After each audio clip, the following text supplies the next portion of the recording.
Welcome back to the news at 10. The Borno State Emergency Management Agency is decongesting internally displaced people's camps to prevent the spread of COVID-19 among the affected population. According to the agency, this would be achieved by expanding already existing camps and creating new ones where necessary. Now, in collaboration with the Northeast Development Agency, they've been able to talk to affected populations, telling them what they need to know about the coronavirus disease. One of the first measures adopted by the Borno State government to keep IDPs safe from the coronavirus was to close the camps to visitors. The state authorities are taking it a step further, educating the displaced persons through the State Emergency Management Agency and the Northeast Development Commission on the need to maintain good hygiene. We are here to pursue our mandate, to see that our people are being protected and see that this disease is being contained and it doesn't come here. And the only way you can do is enlighten people on what to do and what not to do. But did the message resonate with the people? We have been told to constantly wash our hands because that is what will stop the disease from spreading. I'm satisfied by the training and I advise that we all take it seriously and keep washing our hands with the items they have given us. Plans are also underway to expand the camps so the inhabitants can practice social distancing and other preventive measures. In addition to these measures that we have taken, we are also decongesting the camp to ensure that people should not stay in congested areas. We are ensuring even expansion in some of the camps that are not in Maiduguri, the camps that are located in the LGA, just to ensure that prevention, according to the old adage, is better than cure. Although no case of COVID-19 has been recorded in Borno State, the governor, Babagana Zulum, has ordered the closure of all entry points into the state, except for food trucks and persons on humanitarian duties. Health authorities in Ekiti State say they are still carrying out contact tracing following the latest confirmed case of COVID-19 in the state. The new patient, who is a 42-year-old, is said to have been admitted at the isolation center in the state capital for symptoms monitoring and other processes. The Commissioner for Health adds that another suspected case has been quarantined after manifesting some symptoms. Meanwhile, the task force set up by the state government to enforce the lockdown order has been on the streets to ensure compliance. And as part of measures put in place to prevent the outbreak of COVID-19 in Ebonyi State, the state governor, Dave Umahi, has signed into law the Ebonyi State Coronavirus and Other Dangerous Infectious Diseases and Related Matters Law. The governor says the law will give legal backing to the state government's regulations and precautionary measures adopted to combat the scourge of coronavirus pandemic, Lassa fever and cholera in the state. In addition, the governor says with the law, there shall be no hoarding of food, drugs and other essential goods and services within the state, or refusal to provide food, drugs and such services within the state for citizens to buy. And it'll be an offence to hike the price of foodstuff in the state, and anyone who breaches the law will be dealt with according to the law. Cases have been reported and are being treated in many states of the Federation of Nigeria, including positive cases reported in our neighborhood, Enugu State, on the 27th day of March 2020. If in event of eventuality under the exercise of this Quarantine Act, the President has not pronounced like lockdown, any state governor that does, it stands. And we had already pronounced our exercise of our quarantine powers to lock down our borders. And this is what we have done. And I thank the House of Assembly because in this law they said all that we did and expenditures pursuant to before this law is hereby ratified by this law. It's called Ebonyi State Infectious Disease, in bracket, Emergency Prevention Regulations 2020. But the story is different in Bauchi State, where the state government has reversed the decision to impose a full lockdown in the state due to its inability to make provisions for palliatives during the stay-at-home period.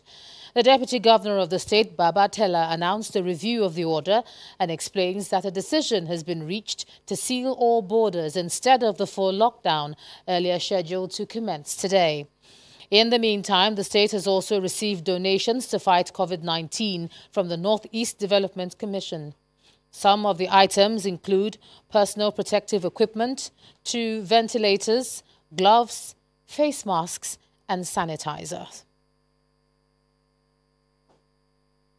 Let's take a look at some business news for the day, and here's Anne Wilder. Banking, so easy, so simple. Dial *894# now to experience it. You first, First Bank.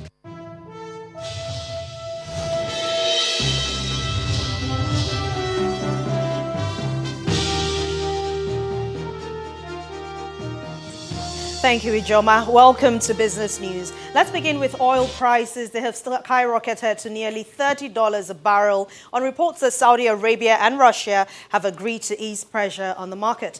International benchmark Brent crude jumped 20.78% to $29.88 a barrel, and that's as at 9:55 p.m. local time today, while U.S. West Texas Intermediate surged 22.11%.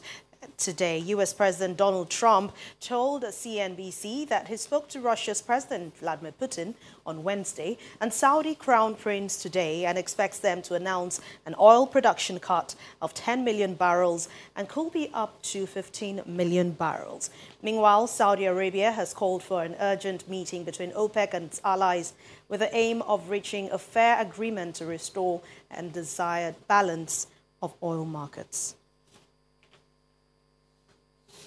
Nigeria's total debt portfolio stands at 27.4 trillion naira, and that's as of December 2019. That's according to latest figures coming from the Debt Management Office. A breakdown of the debt figures show that 21.7 trillion naira was owed by the federal government and 5.6 trillion naira owed by state governments. The amount indicates a substantial 1.5 trillion naira increase from 26.22 trillion naira debt stock, which was recorded as of December 2019.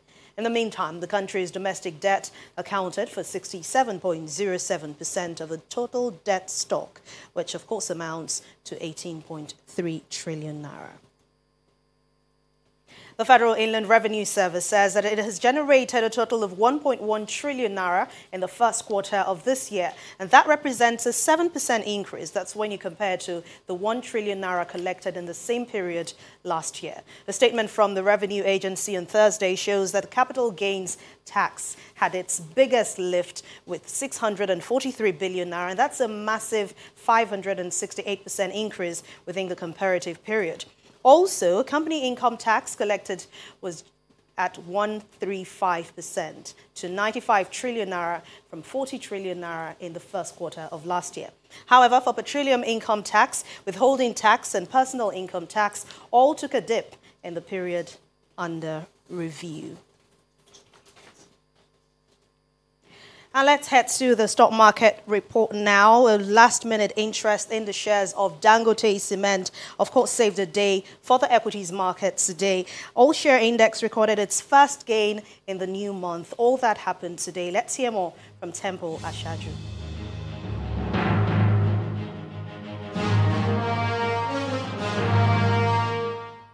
Thank you so much and welcome to the Stock Market Report. Now, equities made some recoveries today as investors picked up the low valuations on Dangote Cement after Moody's positive rating about its 300 billion naira bonds program went viral. Now, the key benchmark indices of the exchange was up some 0.1% to 21,121.20, while activity level remained below the 30-day average at 255 million units for 2.8 billion naira in 4,418 deals.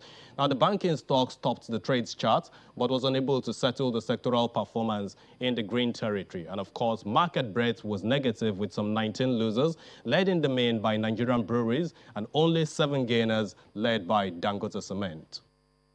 And that's the Stock Market Report. I'm Temple Ashaju.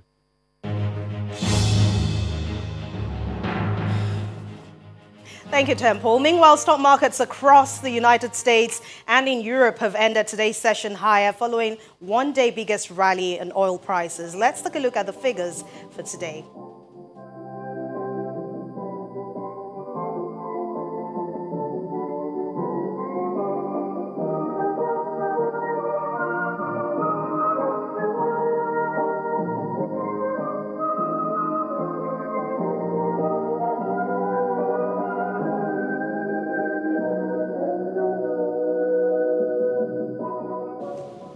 And that's Business News tonight. Thank you for watching. I'm Anne Umahi. The rest of the news at 10 continues now with Ijoma. Banking so easy, so simple. Dial star 894 hash now to experience it. You first, First Bank. Thanks a lot, Anne.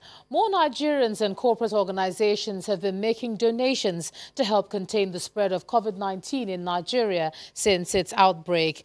This time, donations are coming in through tripartite efforts of Seplat Petroleum Development Company, First Hydrocarbonated and ND Western Company to help the Delta State government combat COVID-19. Medical supplies and equipment arrived at the new General Hospital of Wanam in Delta State. Suction pumps, hand sanitizers, sets of personal protective equipment, face masks, gloves are some of the supplies being donated by the tripartite efforts of Seplat Petroleum Development Company, First Hydrocarbon Nigeria and ND Western Company to the Delta State government to help in the preparedness against the spread of coronavirus in the state. In addition to what we did at the federal level, we are coming to host state, Delta State, to also do a presentation to support the state's effort to prepare to manage the pandemic. We have your interest at hand. That's why we came to make this donation to the state government so that they can be able to reach out to everybody in case of an outbreak. What we have done today is to elevate their level of preparedness against any case, right? And as it is today, with all that we are giving suction pump, we've given the hand sanitizers, we've given the guns for them to be able to monitor temperatures. The State Commissioner for Health expresses appreciation for the support. And from what you saw in our store, it's just, we're amazed, at the level of generosity. I thought that was all, but things keep coming in, and truly want to appreciate them and to ask other individuals and companies that are in Delta State to emulate the good work of the trio of Seplat, First Hydrocarbon, and ND Western. A quick tour of the state's isolation center is observed. Although there is currently no case of COVID-19 in Delta State, the group believes the pandemic is one that requires a national response, and that also means not being caught off guard. One of President Muhammadu Buhari's daughters has completed the recommended 14 isolation days, and she's been reunited with her family as she went into isolation after returning from the United Kingdom. The president's wife, Mrs. Aisha Buhari, had on March the 19th said her daughter, who recently returned from the United Kingdom, was in self-isolation. Mrs. Buhari, in a series of tweets today, says she's happy to inform everyone that the young lady has completed the isolation period of 14 days. She's normal, healthy, and very well. Now, to a look at how this pandemic is being controlled across the world, the number of coronavirus cases worldwide has gone past the 1 million mark as the number of deaths surpassed 51,000. According to the Johns Hopkins University COVID-19 Resource Center, even recoveries are rising nearly 205,000. Meanwhile, Italy, the epicenter of the pandemic in Europe, has been receiving international help to fight the virus. Russia's defense ministry released a new video of the Russian army sanitizing houses of elderly people in the Italian city of Brembe di Sopra. According to the ministry statement, Russian military specialists, together with their Italian colleagues, have already disinfected a total of 17 medical facilities in Italy. Meanwhile, Italian Prime Minister Giuseppe Conte has announced that a national lockdown in place since March 9 and due to expire would remain in place until at least April the 13th. A Russian plane with the coronavirus medical gear has landed in the U.S. after President Trump accepted his Russian counterpart's offer in a phone call. This comes as Trump says he's considering cancelling domestic flights to coronavirus hotspots. I am looking at hotspots. I am looking where flights are going into hotspots. Iranians are adapting to life after the coronavirus outbreak as the death toll rose to 3,160. Through war or through a coronavirus curfew, Syrian gym coaches Reem Al-Shami and Fadi Barakat say they will never stop exercising. The pair have had to close their gym and move their classes online after the Syrian government ordered the closure of public gyms, restaurants and other facilities that host a large number of people.